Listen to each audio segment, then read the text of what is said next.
and Steve. And thanks to all of you for being here. I actually lived here for about 15 years. I love this city. I'm thrilled to be back. I'm thrilled to see so many people that I know in attendance, even though I went to Kellogg. It's good to be with you guys. I want to start with a quick story about my daughter. When she was 9 years old a few years ago, I always hold her captive in the car. Parents do that. And I said, hey, honey, I want to tell you something. Our national debt is $19 trillion. And she looked at me and she's like, really? And I said, yeah. And guess who's going to have to pay that back? And now she's horrified. You? Oh, no, honey. Not me. That's not how it works. You're going to have to pay that back. And she said, me? What did I ever do? So as you can tell from that story, I care deeply about politics and the trajectory of the country. And that's why I do this work with Michael. For years now, 24/7, there's been talk about the drama and dysfunction coming out of Washington, D.C.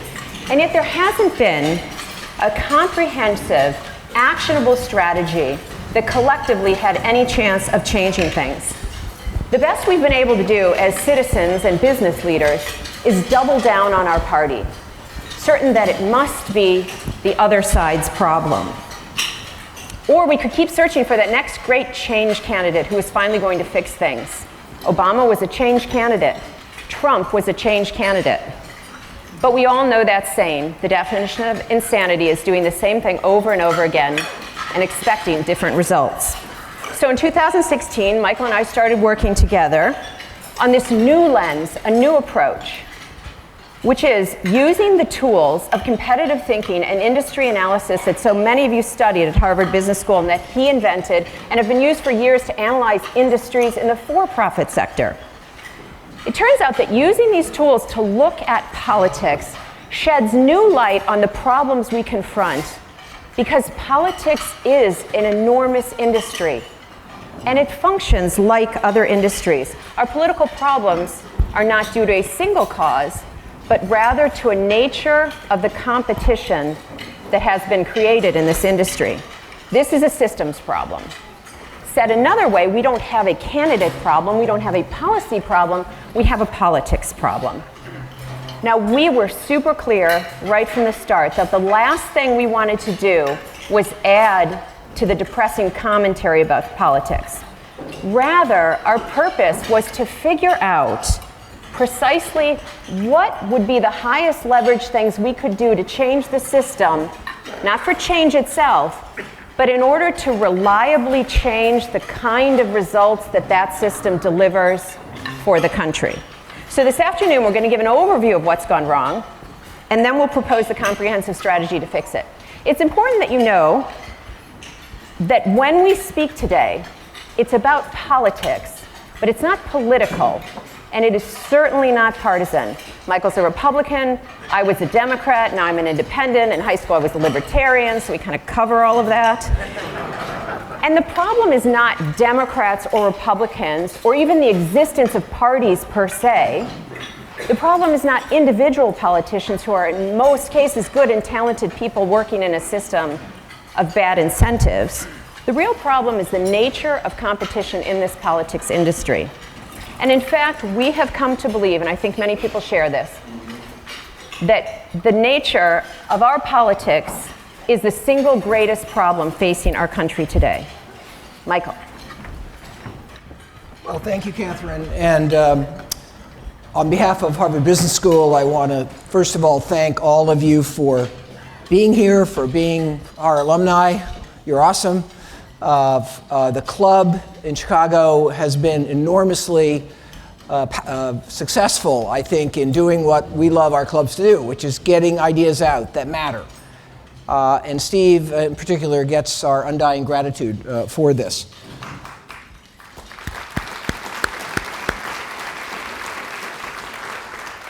The school has been very supportive of this work. And when I started working on this with Catherine, I didn't know whether the school would be supportive or not. We're on delicate ground here. But I just want to repeat something that Catherine just said. although we're going to talk about politics today, this is not political. It's about the results we're getting and how to improve those results to really serve our country better, the way our democracy was intended to operate.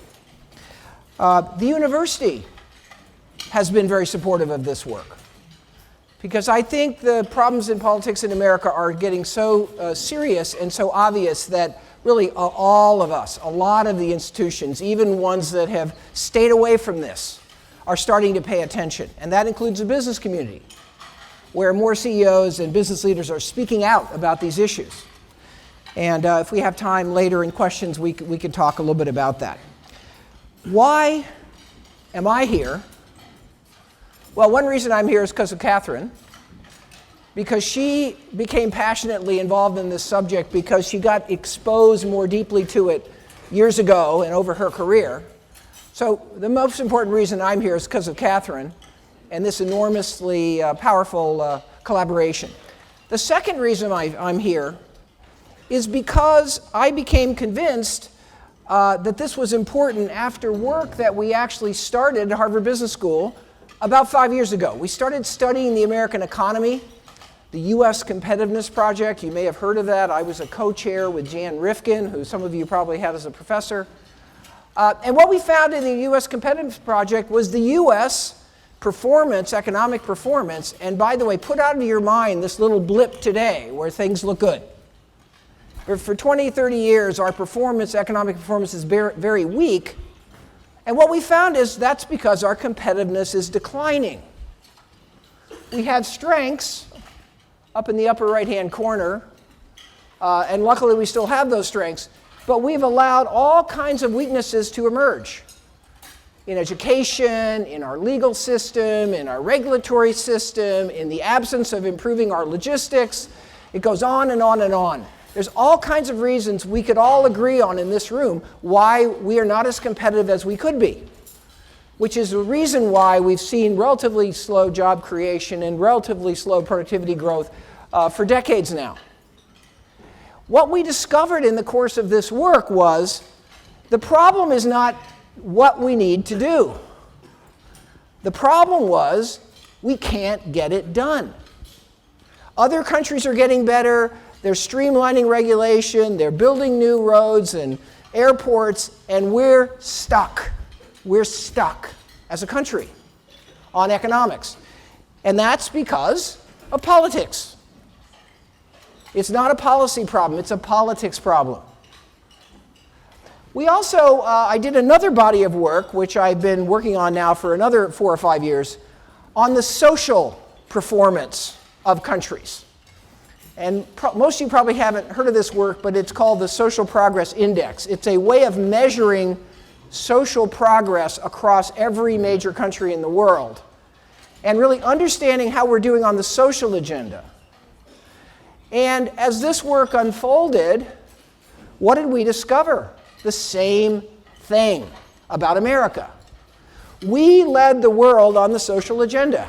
We were pioneers of all kinds of incredible innovations in social performance, in terms of our universal education system, in terms of our deep concern about rights and freedoms. There's all kinds of things that we pioneered as Americans. But if you look at the most recent results, and this will be published quite soon, the new Social Progress Index, please look at it if you have a chance. What we discovered was the U.S. is stuck on the social sector as well. We can't fix gun violence. We can't deal with improving our public schools. We actually, our tradition of rights and freedoms and absence of discrimination is eroding in this country based on the most objective measures we have. And now the U.S., rather than anywhere near number one, we're way down the list among other relatively advanced countries in terms of our progress on the social agenda. And if we can't move the social agenda, what we've learned is we're not going to be able to move the economic agenda in the long run. If people are unsafe, if people are uneducated, how are we going to have a competitive economy? We got to do both. And what we found was we're stuck here too. And we're not stuck because we don't know what to do. It's complicated sometimes. We're stuck because of politics. That's why we're here. And the question is, how do we understand what's wrong with politics? It's not just personalities. It's not just, 24/7 news bites of who did what. It's much deeper. And I'd like to turn it over to Catherine to start to unpeel this onion that we all have to understand if we're going to do anything about it. So, Catherine.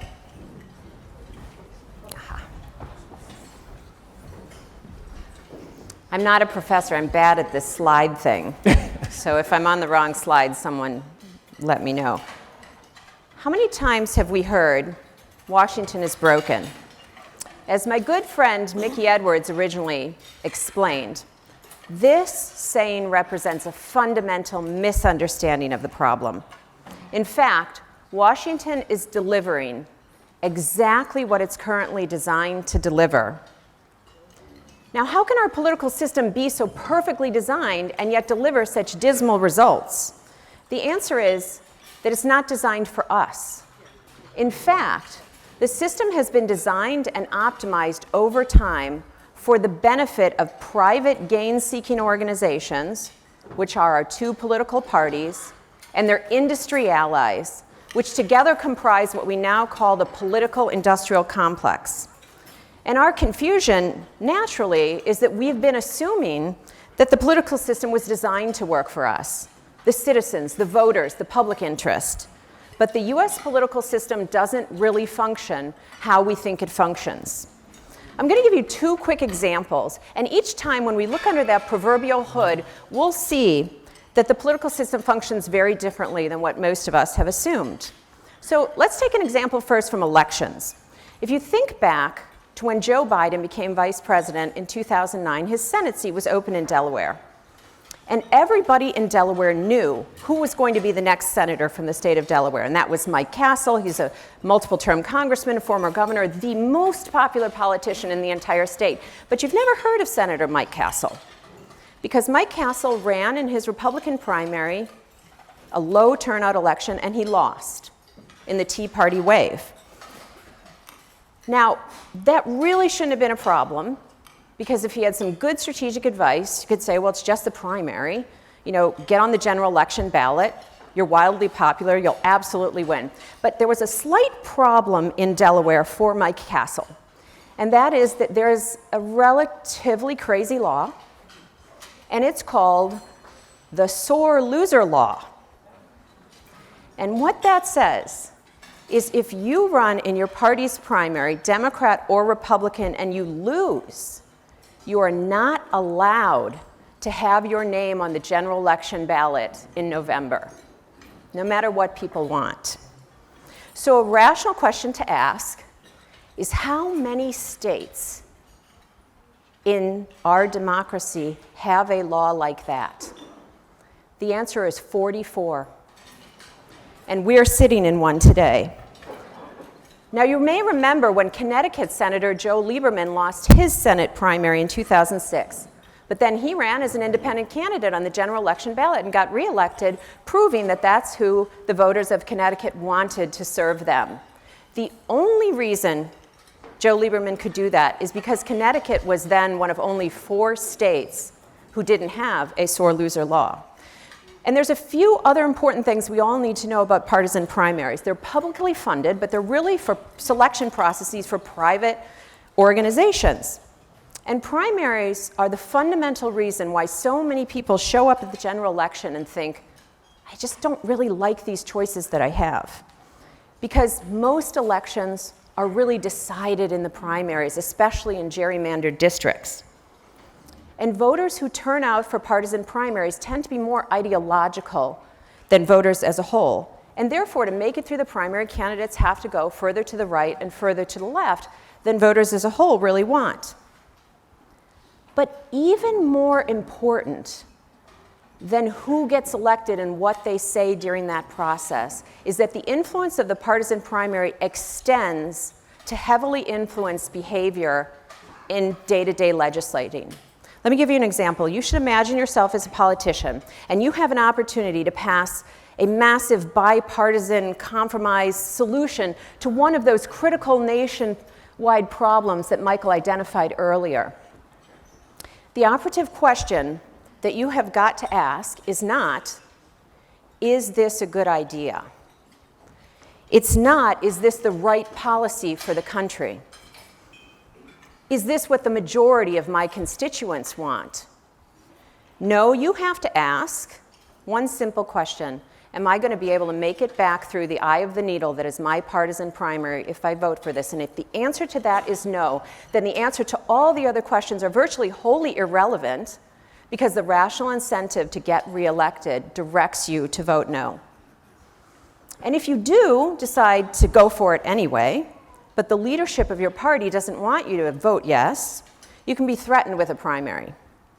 Primary is not just a noun anymore. Some of you will recognize this. It's a verb, as in, we're going to primary you. And it means we're going to run someone further to your left if you're a Democrat, or further to your right if you're a Republican, and beat you in the primary. It never means we're going to run a more rational, consensus-oriented candidate to your middle.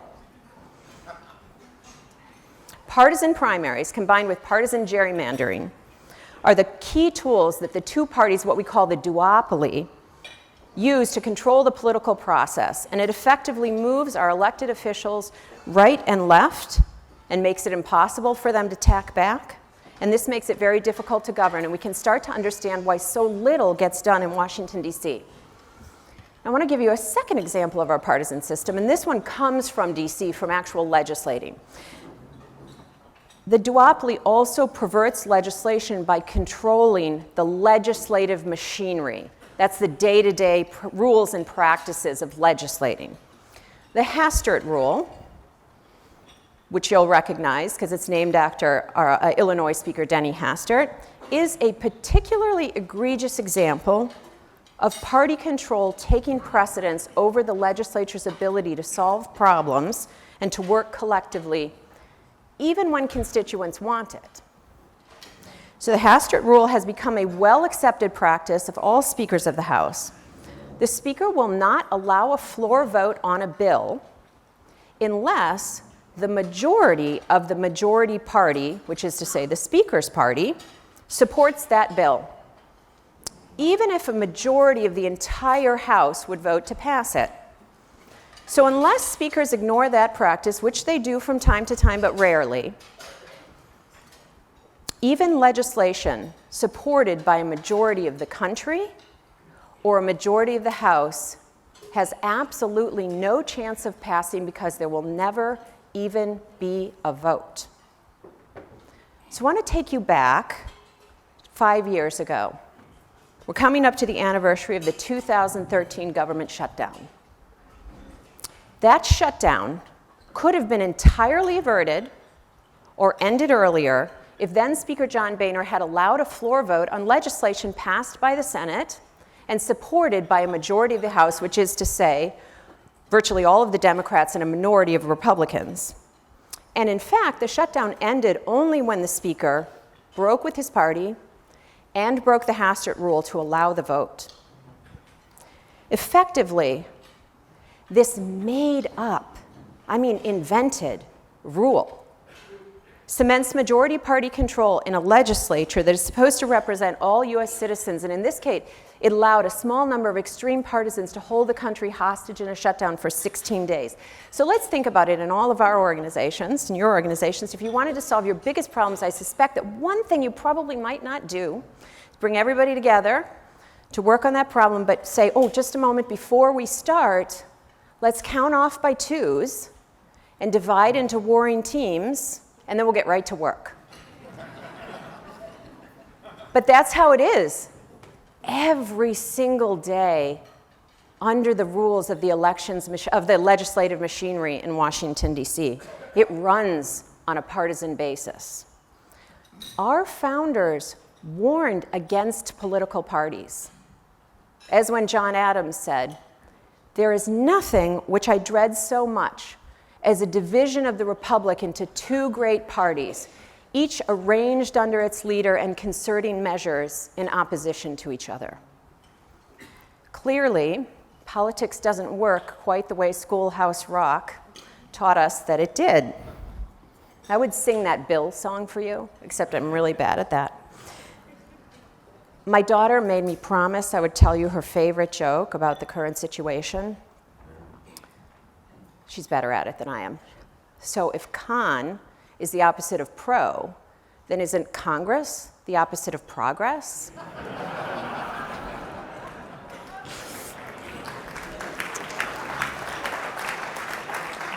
She'll be so happy. I'll let her know it did well. Okay, so the truth is, the US political system is not a public institution. It's a private industry and a classic duopoly. In the duopoly, the players advance their own interests instead of the public interest. And what's unique about the politics industry as compared with every other industry is that there's no independent regulation. The actors in the industry are the ones that themselves make up the rules of the game. Now, many of us have mistakenly assumed that the rules of the game are written in our Constitution, but for the most part, that's not true. It's short. That's why you can get that pocket version. It turns out that most of the rules that govern day-to-day behavior and incentives that drive legislation, or not, are set by the political industrial complex and for their benefit. As is always the case in life, the rules of the game affect the way the game is played and affect the outcomes of that game. And the net result of the rules of the game that have been constructed in the politics industry is unhealthy competition. And the result of unhealthy competition is always that customers are not well served. So thus, the actors in the political system are thriving. Go to Washington, D.C., you can feel it. And yet the American public has simply never been more dissatisfied. Just last fall, a new poll came out. 61% of Americans think that a major new third party is needed. And the percentage of Americans self-identifying as independent is at an all-time high of 43% just in July, versus only 29% saying Democrat and 25% saying Republican. As you guys know, in any other industry this big, this thriving, with this much consumer dissatisfaction, you would see a new entrant, probably led by someone from Kellogg, phenomenal entrepreneur, but I mean, maybe someone from HBS, because they realize it's a phenomenal business opportunity, and they would come in to deliver what the consumers in that industry really want. But that doesn't happen in politics, because as Michael's going to show you, the parties work really well together in one particular way, which is to rig the rules of the game to protect themselves from new competition. They erect huge barriers to entry. Put another way, politics isn't broken, it's fixed.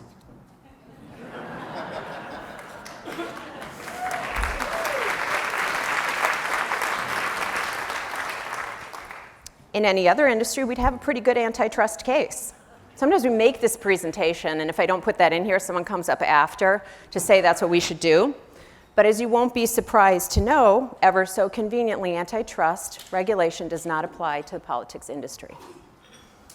And troublingly, there's no accountability for any of this,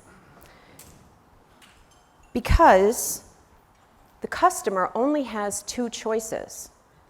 So the only thing each party has to do to win is to convince the average voter to choose them as the lesser of two evils, or to choose them because at least they say, therefore, what that voter believes. And what the parties don't have to do in this duopoly is to deliver results. Because no matter how disappointed you are, you probably still prefer what your side says, therefore, than what the other side says therefore. And therefore, instead of results in the public interest, we get gridlock. This chart shows the number of salient issues that are deadlocked in Congress. We reached a high of 74%. This is not the little stuff deadlocked, this is the big stuff. And when we do get something done, it's partisan. Take a look at this. A striking implication of the industry structure and how it's gotten a lot worse is shown here. Landmark legislation used to pass with bipartisan support. See the combination of red and blue votes for Social Security, highways, civil rights, Medicare, welfare reform? And then check out all blue for Affordable Care and Dodd-Frank and all red for tax cuts. And now, when the other party takes power, they focus not on improving that legislation, but on repealing. This happens in part because there simply aren't many moderates left who can bridge the gap between the extremes of both sides. This slide shows the decline in moderates over time on both the Republican and Democrat sides, and everyone knows it's broken. This slide shows the dramatic decline in public trust in the federal government from 1958 to 2017. Now, as we said a moment ago, if competition in the political industry were healthy, industry actors would be competing to advance the public interest. And they would be held accountable for that. But that's not how it is. So the question is, why not? And for that, I'm going to turn it back to Michael. Well, thank you, Catherine. This gets more and more optimistic, doesn't it? But the good news is that we can change this system. And the reason I know, thank you. And the reason I know that is that Americans have changed this system before. In our history, we had another period like this. And we rose up and we changed it. And it led to many, many decades of great stuff. But over the last 20 or 30 years, the parties, in their interest, have re-engineered the system back to one that doesn't function. So let's try to now dig in and understand how the system works. And of course, all of you that have gone to business school have probably seen the five forces. George Lucas and I are great friends, you know, forces. And in politics, I think let me start just by making sure we all kind of know how to apply this framework to politics. So, of course, at the middle are the rivals. The rivals here, who are really running the competition, are the two parties. And those parties are competing fiercely to win elections and to govern, to get their way in governing. Okay, so that's the kind of core competition here. Those rivals need inputs, so we have suppliers in the politics industry. We have candidates who are weird enough to want to do this. We have campaign talent, campaign managers, pollsters, and all that sort of stuff. We have voter data. Voter data is epically important now for running elections. So if you've got a massive trove of voter data, that's a real competitive advantage. So those are key suppliers. We have think tanks that come up with the ideas. And we have lobbyists that are the ones that are out marketing the ideas that the party creates on a day-to-day basis, that we all understand. And it's only about $6 billion a year spent on lobbying. $6 billion a year. Now, the channels here, the customer, that's us, citizens. The channels are ways that the duopoly reaches the customer, and you can see those. And those have evolved over time, particularly social media, which is a whole new channel. But also the nature of the existing channels that have changed. Most obvious in the media. Think about how the media has changed over the last 20 or 30 years and how they cover this industry. Then, of course, a key element of industry structure, Catherine's already talked about, is the threat of new entry. And what she didn't say, but she sometimes does, is We haven't had a new entrant into this industry since 1854. That's the last time we've had a major new party. So that's telling us probably that we have high barriers to entry. This is a dream industry from a barriers to entry point of view. And then the final competitive force is what we call substitutes. Another way of talking about this is disruptors. People coming in and doing it in a different way. Not perhaps through a conventional party. An example would be independents. Having a lot of independents run and have independents essentially take over. They're the majority, actually. And the question is, why hasn't that happened? Because we all know it hasn't happened. Now, in order to understand this, let me put the same slide up, but with a little analysis on it. And this is a complicated industry. It's very subtle. It took us years to figure this out. And I think we figured it out. But we're still learning. How does this structure lead to the lack of progress and solutions and the competition that we observe? How does this really work? And so I'm going to give a kind of a high-level overview of, I think, what are some of the most important points here that we all have to understand. But I'd encourage any of you that are really interested in digging in to dig into this report that we've written, that the school was nice enough to publish. We're also in the process of creating a book here because we need a little more space and a little more analysis to kind of fully nail everything. So hopefully that'll be out before too long. Now, the first point about the industry structure is that the most important customer, if we look on the far right, is not the average voter. That's not who the parties are appealing to.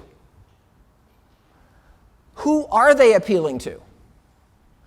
Well, they're clever, they're savvy. If you're a business, who do you try to appeal to? You try to appeal to the profitable customers. The ones that'll pay you a premium for your product because you can deliver a lot of value for those customers. That's what the parties do. Here, profitable means reliable votes and money. That's what profit means in politics. And who are the customers that will deliver those? And where the parties then differentiate themselves to try to really lock in those customer segments. And the answer is, one, partisan primary voters. These people that drag themselves out of bed and go to vote in the primary because they have an issue that is their whole life's issue, and they go and vote every single time because they want that to happen. And it's not that people shouldn't have passionate issues, but most of the people that we're talking about here are really very much single issue people. They don't have the broad view. They have this kind of very much, these issues are critical to me. The other critical customer are special interests. People that have a special interest that they want to protect. Business has a lot of special interests. The reason we have an opioid crisis is that business actually, through lobbying, overturned the good regulations that we had 15 years ago about opioids. That's a special interest. That's a classic. Unions, other organizations have special interests.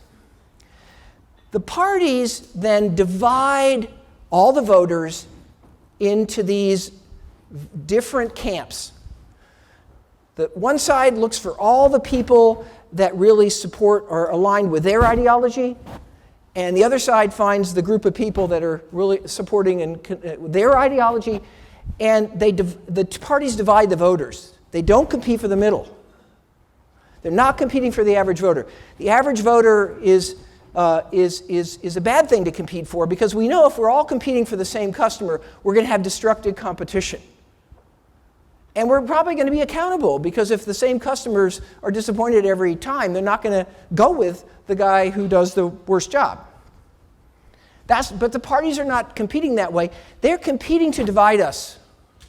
And divide us not into the people close to the middle, but to divide us into the people that are far away, that have some particular interest aligned with the party's ideology that they believe in. That's how this works. We've heard lots of pitches from candidates in our lives, and party officials don't believe it. It's not what they're doing. If you dig beneath the surface, they're competing in this way. Political competition is not about solutions to America's problems. It's about solutions to the core customers' problems that tend to be very ideological or very much special interest. Ideology is the enemy of progress in our times. Ideology, and I hope I don't offend anybody here, ideology is a kind of cartoon of the real world. It's not the real world. It's a very stylized, simplistic view of the real world based on one principle or two principles. It oversimplifies every issue. It's not big government or small government. That's an oversimplification. That's not what our government needs to do. It's finding that middle ground.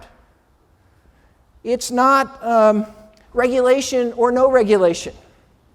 That's oversimplified. It's finding the sweet spot of what regulation gets us to achieve what we want with the regulation, but not tax and beaten down and make uncompetitive the companies that have to deal with that regulation. Most solutions, real solutions, are too complicated for ideology. Therefore, all real solutions, we find, take compromise. We got to look at the legitimate interests of both sides, and by the way, there always are legitimate interests of both sides, and make the sausage through compromise, through working out the best possible combination and deal to get things together.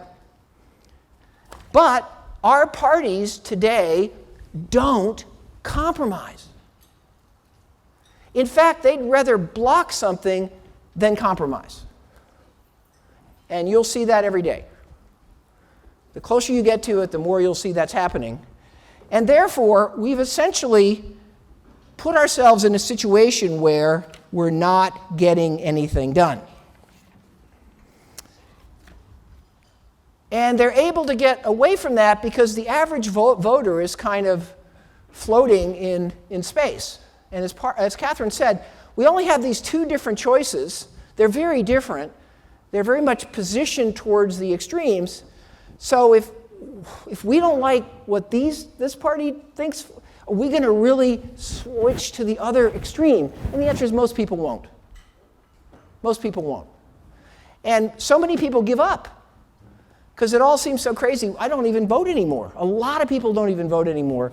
Not because they can't get to the polls. That's one of the reasons. But the major reason is it's a joke. I go and vote and it doesn't matter. Or I don't have any choice that seems to care about me. Now, why haven't there been new competitors?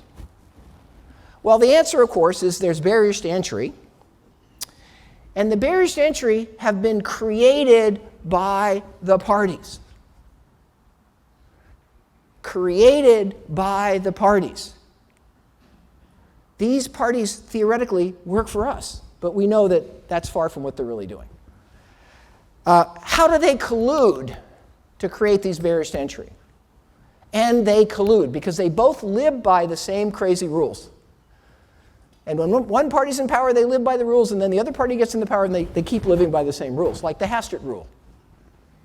Republican speakers, Democrat speakers, they both live by that crazy, silly rule.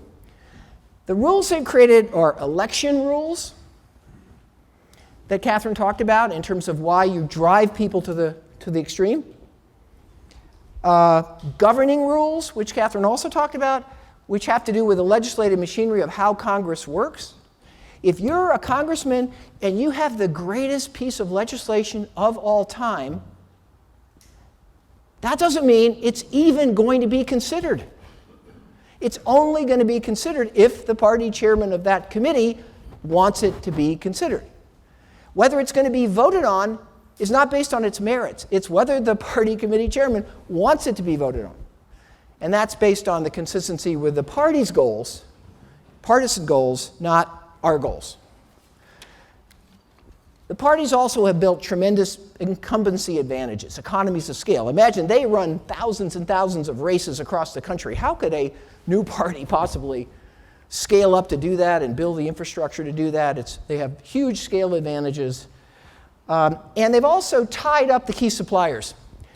It turns out that if you're a campaign manager and you've been serving Democratic campaigns and you actually work in a Republican campaign, your career as a Democratic campaign manager is over.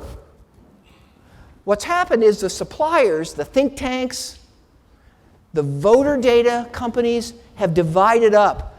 There's one set that serves the left, there's one set that serves the right. Nobody is there to serve the middle, to serve the independent. And that's a problem that reform has to address very, very importantly to go ahead. And as Catherine said, there's no independent regulation in this industry. All of us are subject to independent regulation, I would guess. 99% of the people sitting in this room. The FTC, the FDA, somebody that steps back and says, is this good for the public interest? The politics industry has no such regulation. It's the Federal Election Commission. Guess who the members are? An equal number of Democrats and Republicans. And the only thing they can agree on are things that make the industry better, but usually at our expense. This is the mess that has been developed over the last 20 or 30 years, really started in the early 60s, ramping up into this dysfunction. One of the things that has happened is that not only has the industry captured all the things that it has, but the parties now have politicized our executive agencies, where now our civil service system has essentially been neutered, and all the important people to decide things in our executive agencies are party appointees. The parties have co-opted and neutralized the independent regulators. Now the FDA and the FTC, the commissioners, are divided into the commissioners who are Republicans and Democrats. And you don't get appointed a commissioner unless you're a loyalist to the party, unless you will support the party's point of view. And the thing that literally freaks me out is that the parties have also co-opted our judicial system.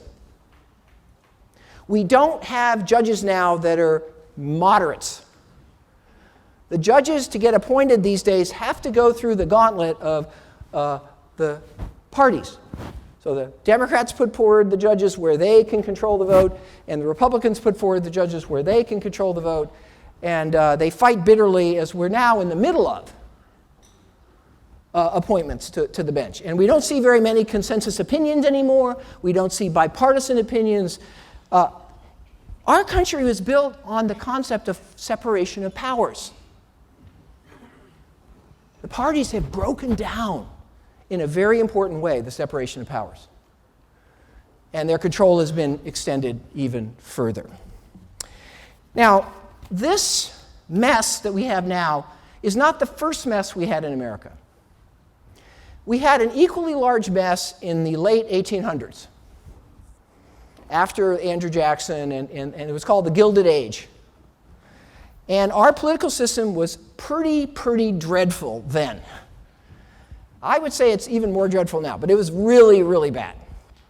The practices would remind you of a lot of the things that have been put in place today.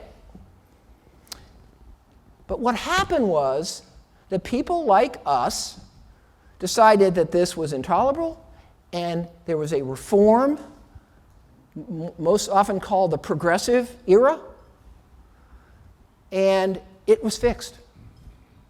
And the rules got changed. And all the horrendous practices that were tying up that era were changed. That's what we have to do today. The good news is it's been done before. It's not impossible. Americans can do this. But to take back our democracy, we have to have a strategy. And one of the problems in our situation for the last decade or so is There is no strategy. No, there's no consensus of what to do. There's lots of people talk about, oh yes, well, let's do these little things. But in terms of an overall approach, there's no strategy, but we got one. And Catherine's going to tell you all about it. Thank you. Okay, so we are almost to the optimistic, forward-looking part of the presentation, but not quite. I have another story. In the interest of time, I'm going to skip a couple things. You can look at the outcomes of a healthy political system while I tell you my next joke. No, my next story, as long as you listen to it. Okay. There were these two young fish, and they're swimming along, and an older fish comes the other way and passes them and says, "Hey, boys, how's the water?" Kind of nod at each other and keep swimming along. A little while later, one young fish looks over at the other one and says, "What the hell is water?" And the point of the fish story is that it's easy to forget that what surrounds you is only normal because it's what you know. To others, those surroundings might seem pretty strange. And our political system is, to us, like water to the fish. We think it's normal, that this dysfunction is to be expected, and therefore we complain about it, but we don't actually think it's really going to change. And we don't actually really question the system because we think this is how it is. But it's made up. We think it's normal that in 2010, Mitch McConnell, then the Senate Minority Leader, says his top priority is to make Obama a one-term president. And we think it's normal that when Nancy Pelosi became Speaker of the House, she says her top priority is to elect more Democrats. We think it's normal that, as current Speaker of the House Paul Ryan said just a couple of months ago in announcing his retirement, and I quote, "Both left and right play on people's divisions and exploit their frustrations for political gain not good, just to get a coalition that's 50% plus one. We think it's normal that both parties have, in turn, killed bipartisan immigration deals behind the scenes for political calculus. We think it's normal that $1 billion is invested in a lobbying index of companies that get the most bang for their lobbying buck, and this particular index has outperformed the S&P by 5% annually for over a decade. We think it's normal that you can donate 313 times more money to Republicans or Democrats than you can to an independent candidate. That means you can give $1.6 million to each party over a 2-year election cycle, but if you want to support that independent candidate, $5,400 is the limit set by the political industrial complex. We think it's normal that only Republicans or Democrats can appear on the presidential debate stage. We think it's normal that when researchers at Princeton and Northwestern University in 2014 examined congressional action on 1,178 policy issues, they found that when the preferences of economic elites and organized interest groups are controlled for, the preferences of the average American appear to have only a minuscule, near zero, statistically non-significant impact on public policy. Near zero, statistically non-significant impact on public policy. We think it's normal to have only two choices, and we think it's normal not to like either one of them. And all of this seems normal because it's usual. But let me be clear. We should see the water we're in. And we should be outraged. This is no way to run a country. But the good news is it doesn't have to be like this. We can recapture our democracy now that we know how competition in the politics industry actually works. So it's all up from here, no more crying for me. Whew. The professor never cries. I'm going to summarize for you the theory of change. Ooh, let's see. The problem is that the rules of both the election machinery, in any game, board games, sports games, serious games like politics, the rules of the game affect the way the game is played and affect the outcomes of the game. So you can change the rules in basketball, you can get a faster or slower game, you can put a three-point line in, then they take shots from a totally different area of the court, and it changes the entire game and alters the outcome in so many cases. And you can change the rules of the game in any industry and get different behavior. Put a tariff on 50 pounds of something, everything will be 49.9 pounds after that. Remember, as we said previously, this is important, most of the rules are not in the Constitution, they're absolutely just made up, so we can make up some different ones. And the problem is that the rules of both the election machinery and the legislative machinery have been made up to serve partisans and not to solve problems. So to transform the system, we have to re-engineer the rules of the game to incent healthy competition on the outcomes that matter to the public interest. And it's both that simple and that hard. So what we need is the comprehensive reform strategy Michael referred to. This is it. Every reform or innovation in our strategy is at the intersection of powerful and achievable. And by powerful, we mean that innovation or reform would address a root cause of the dysfunctional, unhealthy competition. And by achievable, we mean that you could measure success in years, not decades. So constitutional amendments, for example, need not apply to be in this intersection. Only reforms at the intersection of powerful and achievable are in our strategy. Now, as you might imagine, there are no reforms at the intersection of powerful, achievable, and easy. But we do have really outstanding opportunities. These are four pillars of reform. First of all, we have to re-engineer the elections machinery. Second, re-engineer the legislative machinery to eliminate partisan control. There's actually no reason why there has to be a partisan legislature. You can run as parties, but the legislative machinery can be nonpartisan, as in Nebraska. 3, institute counterweights to money in politics. And 4, open up near-term competition to jumpstart progress. And today I'm going to talk about one of these for the sake of time. And that's the first one, the elections machinery. Now, one of the things that we've learned over the past year is that people really do have a hard time believing that we can fix the situation we're in. Because they hear what I'm about to tell you, and oftentimes they're very enthusiastic, but there's a certain amount of mistrust. Because they think, well, if these innovations really were this powerful and really this achievable, then we would have done it already. Or at the very least, I would have heard of them before. But that isn't right. This strategy actually is transformational. So I want you to think of this as akin to being in the room with Facebook, Amazon, or Uber at the friends and family stage and having a chance to invest. To give you an idea of the promise, David Brooks, a conservative columnist for the, quote, liberal New York Times, calls a part of the two reforms, there we go, that I'm about to describe one reform to save America. Now, that's a pretty serious claim, and I'm going to edit David Brooks just a little bit. Our next section is called Two Reforms to Save America. Now, when you walk out of here today, we will have spent 50 minutes illuminating telling you more about what you already know about how broken the system is, and illuminating why that's the case.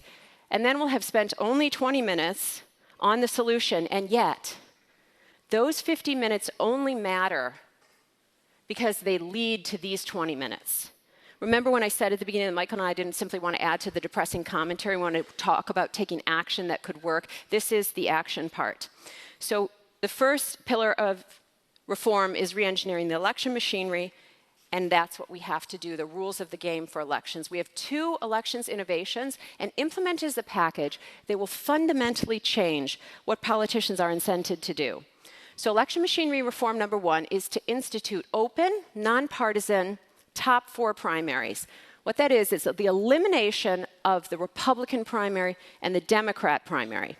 Instead, when you go to the primary, there's only one ballot. And every candidate, no matter their party, and including third parties and independents, is on that same ballot. You don't vote in that Democrat primary, the Republican primary. You vote in the nonpartisan primary, and then the top 4 vote getters advance to the general election. We call it the 4 forward. So there can be up to 4, but never more than 4 candidates on the ballot in November. Then we combine that with election machinery reform number 2, which is ranked choice voting in the general election. And allow me to back up for a moment, because we've talked already about the partisan primary problem in our election machinery, but there are 2 other critical problems with the current design of our system that we need to be aware of. First, plurality voting. So in the US, and this is very much water to the fish, in the US, you can virtually always win an election with the plurality. You don't need a true majority. So for example, in a 3-way race, you can win with 34%, meaning 66% of the voters wanted someone else. The second problem with our elections is this spoiler argument. And here's what that is. Sometimes we don't vote for the candidate we really want out of fear that that vote will inadvertently help elect the candidate we like the least. So you can't vote for Jill Stein because that'll take votes from Hillary and help elect Trump, and you can't vote for Gary Johnson because that'll take votes from Trump and help elect Hillary. And that's the spoiler argument. And it is wielded against all potential competition to the duopoly, and it's a key reason why we don't have healthy competition. Ranked choice voting, our next reform, eliminates these problems and ensures that we will always elect the candidate with the broadest appeal to the most number of voters. And here's how it works. The top 4 vote getters from a single primary are on the ballot. So now I show up at the election, and just like always, I pick my favorite. And then if I want to, I can pick my second choice, my third choice, my fourth choice. So here's a ballot in a ranked choice election. So Alexander Hamilton is my favorite, because I like the musical. And then George is my second choice, Thomas Jefferson is my third, and James Madison is my last choice. Very simple. Now the polls close, and everybody's first place votes are counted, just like always. And if on that first counting, one candidate has over 50% support, a true majority, the election is over and that candidate wins. But if the leader falls short of 50%, then technology enables instant runoff voting. The last place candidate is dropped from the election, and voters who had selected that candidate now have their second place vote counted. So everybody still is only voting once. Their first choice is gone. Second place vote is counted. Votes are retabulated, and that continues until you have a true majority winner. So it's basically a series of runoffs, but instead of having to come back for another election, you cast all your votes at once. And these are not, by the way, crazy new ideas, and they're certainly not ideas that we came up with. Australia's voted this way for a century, and in 2002, Illinois Senate Bill 1789 proposed ranked choice voting, this is a picture of it, for statewide and congressional primaries. The sponsor, then State Senator Barack Obama. And also in 2002, Alaska had a referendum to implement ranked choice voting, and a famous politician recorded a robocall. That's what we get, on our phones in advance of the elections. Recorded a robocall supporting ranked choice voting. So let's quickly listen. Hello, this is Senator John McCain. I'm calling to urge your support for ballot measure 1 on August 27th. As a presidential candidate and as a senator, I've worked hard to open up the political process for all Americans. Ballot measure 1 will adopt a fairer voting method. It will lead to good government because Alaska will elect leaders who have the support of a majority of voters. Please vote yes on measure 1 on August 27th. Barack Obama and John McCain, two very talented politicians and devoted public servants who knew how the game is played and knew the incentives that operate in the system. They were ahead of their time on this reform, but now that time has come. So together, these reforms, open top 4 primaries and ranked choice voting, will powerfully alter the incentives. Let's imagine Congress post-election machinery reform. So now, when a member of Congress is presented with an opportunity to vote for and solve a pressing national problem with a landmark piece of bipartisan legislation, they can vote yes if it's in the public interest. They can say, well, under the old system, I never would have made it out of my primary if I voted for this. But under this system, I feel pretty confident that I can be in the top 4. And then in the general election, I will be able to put together enough first place and second place choices to craft a win. So elected officials now owe their election to a broader group of voters and are incented to be responsive to their entire district rather than a narrow swath of partisan primary voters and special interests. And the incentives for scorched earth campaigning and scorched earth committee hearings as well are also reduced. But most importantly, the barriers to entry are dramatically lower for new competition, which will lead to healthy competition to serve the public interest. And here's another quick way of summing up much of the presentation so far. This non-intersecting Venn diagram is the current state of our politics industry.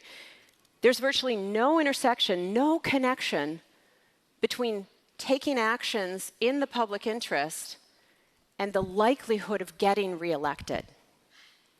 The solution to implement these elections innovations, 4 forward plus ranked choice voting, will create that intersection, that connection, so that the actors in the politics industry are incented to do what we, the country, need them to do, and that is the power of political innovation. So what's next? We need to pass these election reforms across the country, and the Constitution delegates to each of the states most of the rules of the game for elections. So each state will need to do this individually. In 26 states, they can do it through a citizens' referendum, a ballot initiative. And in 24 states, that's not available, so they have to pass legislation, meaning they actually, the state assembly has to pass the bill and the governor has to sign it into law. So what we need to do is join, found, fund, and evangelize, meaning join a legislative or referendum campaign in your state, and you can fill out a response card here that you'll get when you're leaving, and you can fill them out all weekend and turn them in. I think there's boxes somewhere around at the reunion. You can found an organization if there isn't one in your state, and whether you're the joiner or the founder, your funding will always be appreciated by those organizations, and we need to evangelize. We need to essentially move these reforms from what is now the friends and family stage to the IPO stage. These efforts are in the early works across the country. The state of Maine actually passed ranked choice voting on June 12th in a referendum. I woke my daughter up at midnight and at her request, to tell, and that's because she knew it was important because I told her it was. But I woke her up and said, this won, because I told her this is the single most consequential election that has occurred in her lifetime to date. California and Washington moved to top 2 primaries by referendum, and hopefully they're going to move to top 4. Campaigns are being created across the country, including right here in Massachusetts and in my home state of Wisconsin. We have today with us the executive director of the Massachusetts effort, Adam Friedman, right here, and we have Sarah Eskridge, the executive director of the Wisconsin effort. So things are happening. Before we close, it's important to note we do, of course, have other challenges outside of the elections machinery, and there are other reforms that would also be beneficial to undertake. Our strategy has 4 pillars. We only talked about one. But this one is the necessary first mover. These election machinery reforms will enable others, allowing our system to improve over time. And of course, no set of reforms will create a utopia. As Winston Churchill said, democracy is the worst form of government out there, except when compared to all the others. So democracy is messy and hard, and it will remain messy and hard. Utopia for democracy means messy and hard plus good results to show for all that. And that should be our collective aspiration. So finally, in closing, historically, the American political system was a critical foundation of the United States' success. But today, it stands in the way of almost every important issue that we need to address. But at the same time, America is a truly great country. You might have heard about a year ago John McCain's remarks last fall when he was accepting the Liberty Medal Award from the National Constitution Center. And he described our country as this: big, boisterous, sprawling, temperate, striving, daring, beautiful, bountiful, brave, magnificent country.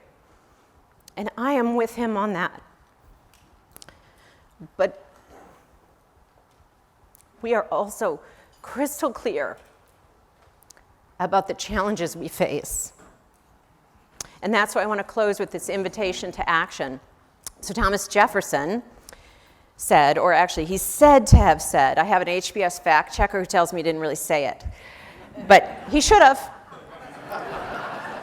We don't have an American government by the majority. We have a government by the majority who participate. And historically, at least for me, I thought that meant I had to participate by voting. But it turns out that what it really means is we also have to participate by being actively engaged in overseeing the rules of the game of our political system. So remember Benjamin Franklin? This is probably what he was getting at when he was leaving the Constitutional Convention and a woman asked him, "So what have you given us, Mr. Franklin, a republic or a monarchy?" And Benjamin Franklin replied, "A republic, if you can keep it." Reclaiming the promise of our republic, the promise of the American experiment, is simply the challenge of our times. And we can do this. I look forward to engaging with any and all of you on it. And that's it. Thank you so much for coming.